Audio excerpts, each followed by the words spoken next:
Hello, my dear friends. How are you doing? Hope you are having an amazing day and not having to deal with drama. Ready for new stories I have for you today? Let's go to the first one. And don't forget to listen to the end of the story, guys, to hear my insights.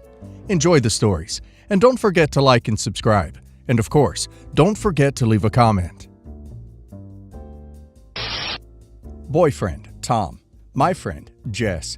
Boyfriend's friend, Kim. My tech-savvy friend, Rich. Tom and I have been together for 3 years, and he's been a very affectionate and loving boyfriend during that time. I would have said yes if he proposed to me.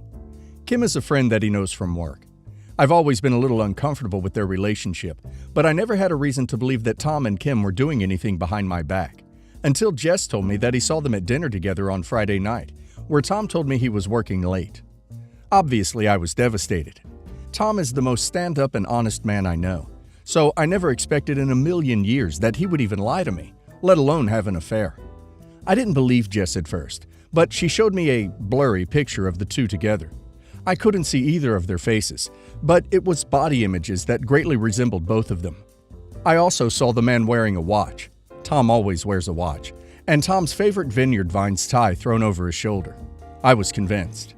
Jess told me that if I could get my boyfriend's phone, she'd be able to bypass the password and get all the messages that were on it, even the deleted ones.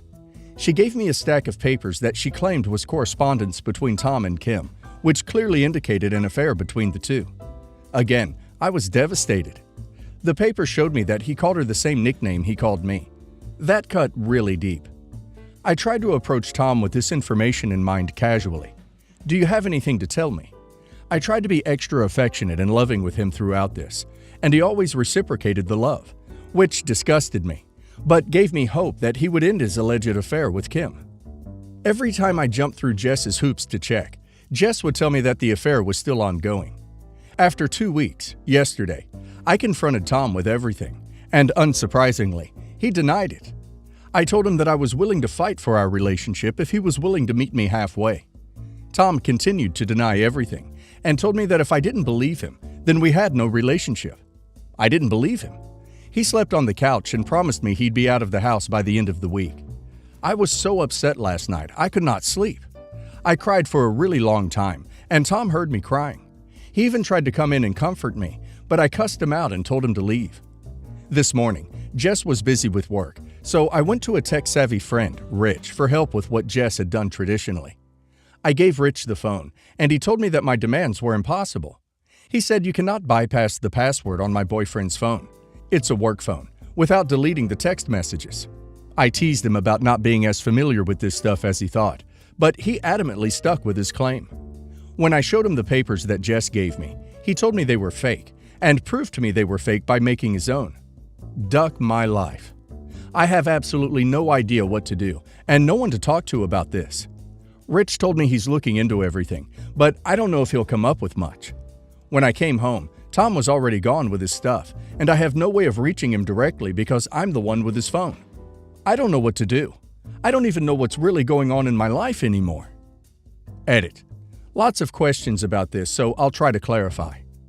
I took my boyfriend's phone when he went out for his run since he doesn't listen to music when he's jogging. The run sort of contributed to my suspicions, but he's been doing this since I've met him. When I confronted my boyfriend, I didn't show him the proof, but I told him I had conclusive evidence, and he said that that was impossible. At the time, I thought he was lying. Jess has not replied to any of my voicemails or messages. I'm a little confused here. So OP got evidence that her boyfriend was cheating on her, and her initial reaction was to act extra affectionate toward him in hopes that he would ditch his side chick. Then OP continues to snoop, still not communicating with him about this at all, and invade his privacy. Then, when OP confronts him, believing that he is a cheater, OP tells him that she wants to stay with him, which, even if he was cheating, seems ridiculous to me. So yeah, looks like this relationship is over. I certainly hope OP reevaluates her friendship with Jess. She's potentially ruined OP's relationship with false accusations. I wouldn't be surprised if she liked Tom and did this to break the two up. I'll put 7-3 on the fact that Jess is engineering your breakup to get at your man. Not gonna lie, there are ways to bypass security measures on some phones, and there are ways to retrieve deleted correspondence on some phones. But realistically, It's unlikely that your friend has the knowledge or ability. It's a Liam Neeson thing, right? It takes a very particular set of skills. Tell your boyfriend this entire story and give him a chance to explain. You can very easily fake the messages, and you can just as easily fake the picture. Send me a pic of your boyfriend sitting in a chair, and I can make it look like he's having dinner with Angelina Jolie. It would take me about 10 minutes. I don't know what profession your ex works in, but with my work phone and all the client account information I have at any given time, I would probably be fired if it comes to light that someone messed around and possibly extracted data. Like, no joke, the police would probably need to be involved. Seriously, it is his work phone, which apparently you still have. What the hell were you thinking? Update.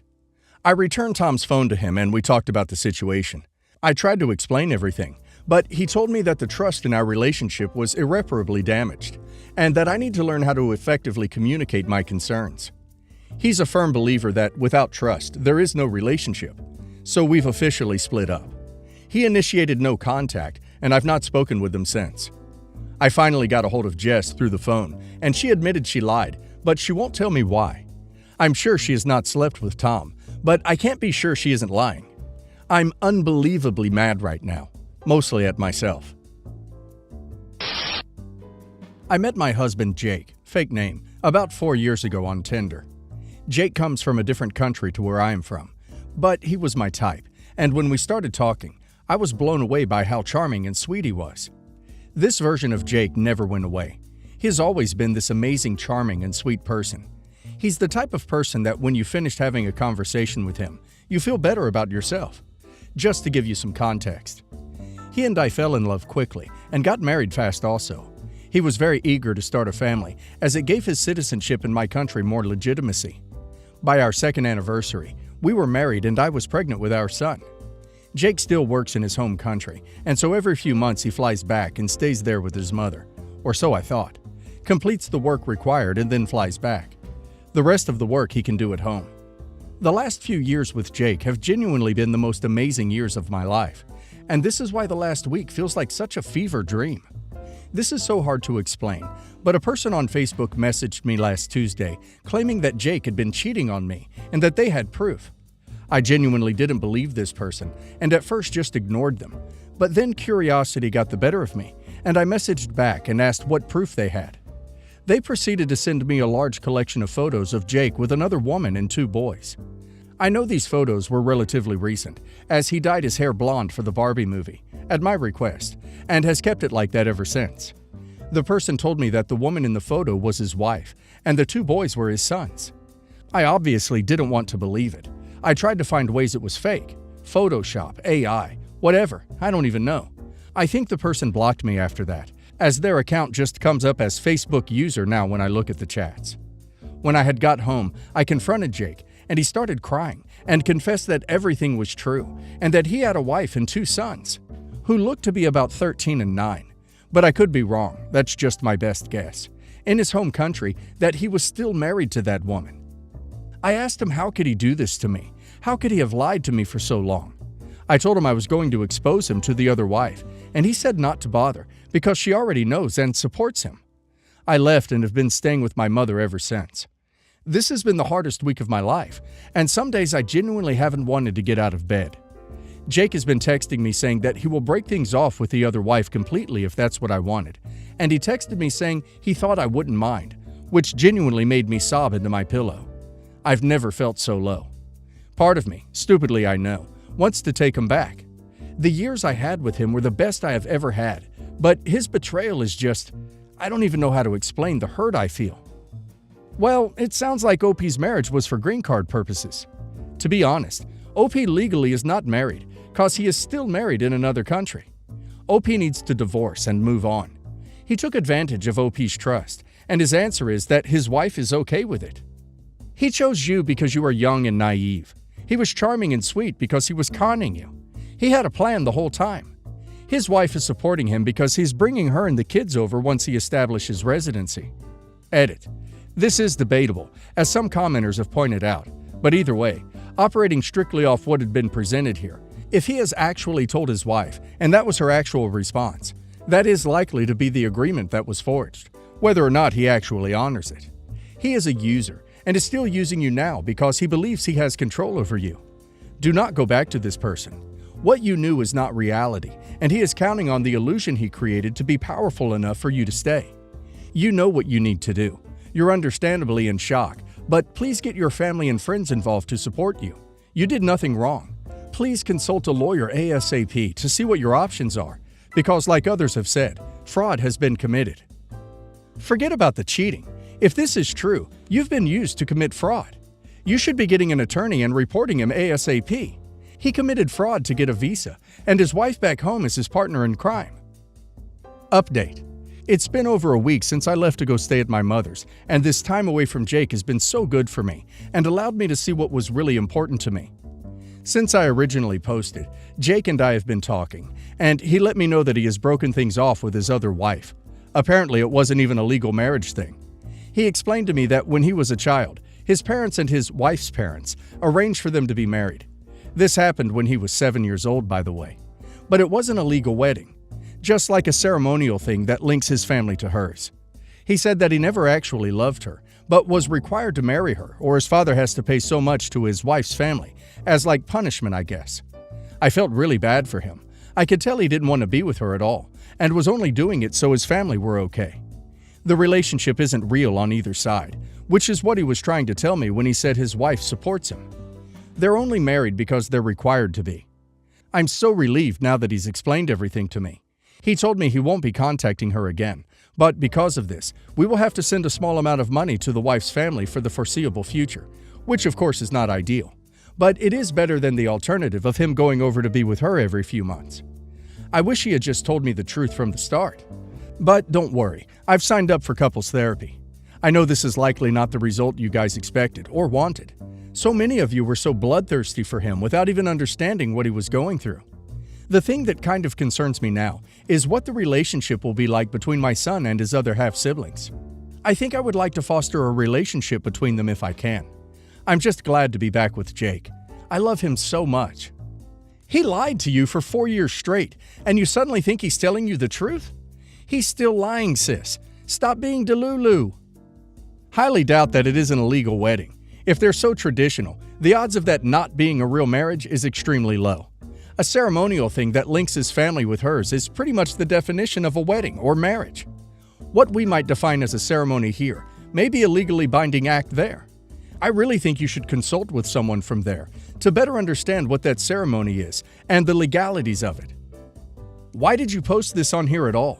You clearly intended to stay and forgive him no matter what he told you. He kept his family secret, and when you found out, he told you he would cut out his not a wife and children. I don't know what reason other than love you have to trust him, considering he's proved good at lying and omitting important information. Why do you trust him? Been with my husband for 8 years. He has a 13-year-old daughter, stepdaughter. I have a 14-year-old son, a 9-year-old son, and my husband and I have a 5-month-old daughter together. Prior to me giving birth, life was pretty smooth sailing. We did family trips often, had Sunday family night, designated one-on-one time with each of the kids, except my oldest, who is determined he's too cool for us. But if he wanted, it would always be available. There was a few fights between the kids, but nothing major, and was usually resolved within minutes. Since I had the baby, everything is downhill. My home has become a war zone between my youngest son and my stepdaughter. They are physically fighting each other constantly, 90% of the time with my stepdaughter instigating. She knows my son has ASD and ADHD and doesn't like being touched, so she will go up to him and poke him continuously, even after being told to stop, and then calls him psycho when he flips out. But it's literally on purpose. She purposely provokes him, to a point where my husband and I have told her at least 8 times that she is to stay away from him entirely for the rest of the day. Well, I've noticed lately that my youngest son has been getting incredibly emotional lately. When I try to talk to him about it, he screams at me. It's been a huge thing, and I've been over the top stressed out. He is in therapy, behavioral, OT, and regular therapy. SD is also in therapy. Well, his behavioral therapist opened up to me about 2 weeks back, saying that she was concerned about my son, and asked specifically how much influence my stepdaughter has over my son. She said a lot of stuff had been said in therapy. I won't go into too extreme detail, but it was enough to warrant a conversation with my husband, and him cracking down on what his daughter was saying to my son. He eventually ended up grounding her for that and something else, and it just made it worse. Well, this morning around 6 a.m., school vacation, my son just starts flipping out over nothing. I tried talking to him, and he told me, "Shut up, you never even loved me anyways." I asked him what he was talking about, and he just screamed at me to shut up again. My stepdaughter, who is at the table eating cereal, says, "Get used to it. Like I told you, nobody loves middle kids. You should just move out now." He storms off to his room. I asked her if she was the reason he was acting like this morning, and she said, "No, you are. I didn't make him a middle kid. All I did was explain to him that he will never be loved again, but I didn't make that happen. You did." She is also a middle child in both households, so she talks about middle child syndrome often. My husband walked in and told his daughter to go to her room and took her phone yet again. He went to talk to me and apologized, but I just kind of cut him off and said, "I actually can't do this anymore. Your daughter is destroying my son's life and making him think that I hate him, and I'm starting to hate that kid to a point where I can't be near her. So I'm going to leave. I would like you and your kid out of my home within 2 months. I own the property and have for 15 years.